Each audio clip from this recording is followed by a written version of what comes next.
matapos ang comeback ni Angelica Panganiban sa pag-arte ay ibinahagi nito ang dapat abangan ng mga panay at kung ano ang reaksyon ng kanyang asawa rito. Alamin ang say niya sa ating video. Roll BTR. Oo nga, di ba? Kailangan magpakita tayo dito ng maturity, ng texture kasi iba na yung atake natin dahil iba na yung mga na-experience ko sa buhay. Ang sabi naman ni Habi sa pagbabalik mo. Okay, maganda po magbayad si attorney, kaya po pag-uwi ko, may cheque akong inaabot. Masayang-masaya po ang asawa. Hindi, syempre, sobrang supportive po. Sobra talaga. Of course, mahirap kasi para kaming naka-LDR dahil sa Zambales kami nakatira.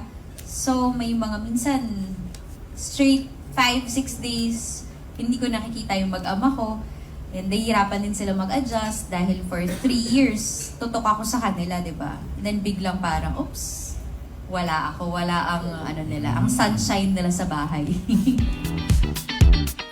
Okay, nakuha ng video na yan sa Preston ng Unmarried na isa sa mga official entries ng Metro Manila Film Festival. Yung ba title? Yes. Unmarried. Ay, Unmarried.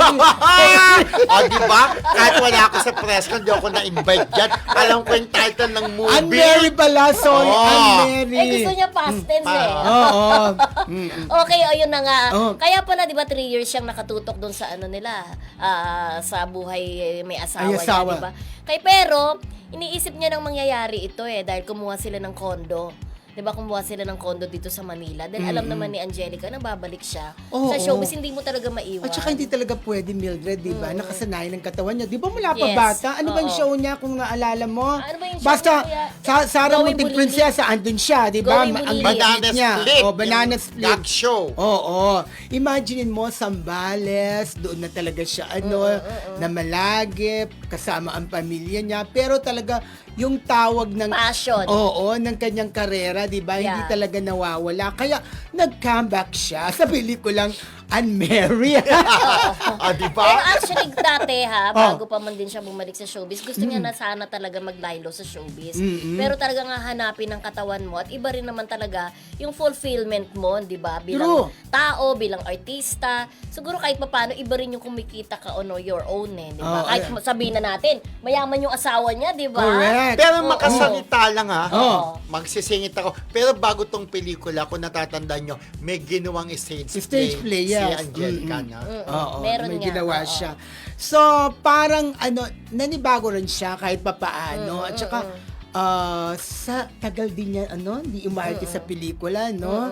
So, nakayanan naman niya ng buong ningning at maganda nga ang kinalabasan ng kanyang pelikula with Sanjo Marudo. At eto, Na best Mildred, friend niya, yes. kaibigan Ano niya. raw ang naging reaction ng kanyang jowa? Natuwa daw siya, lalo na nung umuwi siya na may daladalang cheque.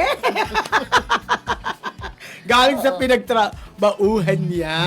Ang importante naman, gano'n naman ang mga asawa na may asawang taga-showbiz. Dapat talaga maintindihan ang kanilang trabaho. At Correct. naintindihan yun ng asawa ni Angelica Panganiban. Di ba, BFF Romel? Yes. Showing na Franz. po ang Unmarried sa December 25, MMFF entry po yan.